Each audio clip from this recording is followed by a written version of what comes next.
Kasi kung titingnan ninyo, pinaghanda pa kayo ng nanay at tatay ninyo. Tandaan ninyo, itong baon na to, hindi lang to baon. Pagmamahal.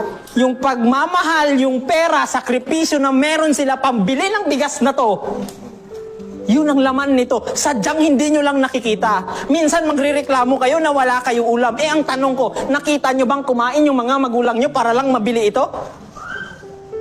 Tapos sabihin nyo ngayon, relationship goals. Hoy! That's why, tingnan ninyo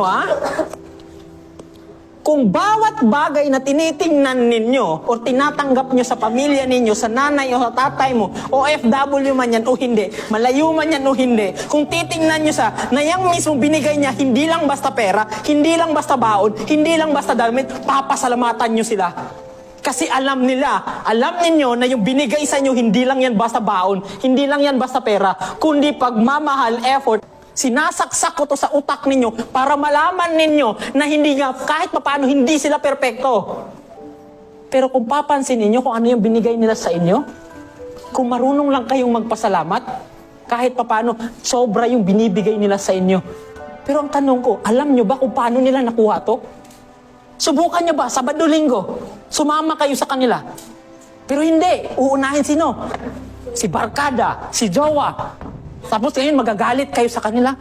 It is because ang gusto nyo lang, kayo lang ang intindihin. At hindi nyo sila gustong intindihin. Paano nyo sila maiintindihan kung ayaw nyo silang intindihin? Kung iisipin ninyo, tingnan ninyo, may cellphone kayo. Mang, pang, palitikog phone. Kahit tungod sa unsa. Mag-research ako.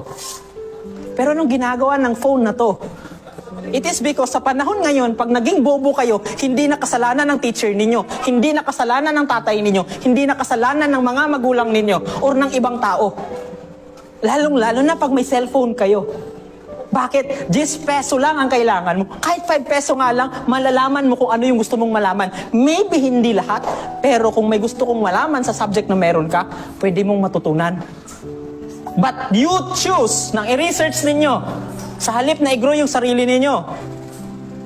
Kasi ang gusto ko lang iparating sa inyo, hindi lahat, maybe hindi nila lahat nabibigay sa inyo ng gusto ninyo. Yes, nagagalit kayo. Pero mula sa baon ninyo, sa iPad na to, hindi ito nakuha ng libre. Pero dahil kahit papano hindi kayo marunong magpasalamat, hindi kayo marunong mag-appreciate, ang tingin nyo sa kanila, sobrang sama nila. Kulang na kulang sila. Pero pinapaalala ko sa inyo na please naman, isama ninyo sa pangarap ninyo ang tatay at sa kananay ninyo, hindi yung jowa ninyo. Kasi itong jowa ninyo at iniwan kayo, babalik kayo kanino? Sa family ninyo. Kahit anong gawin nyo dito, paminsan, hindi halos lahat.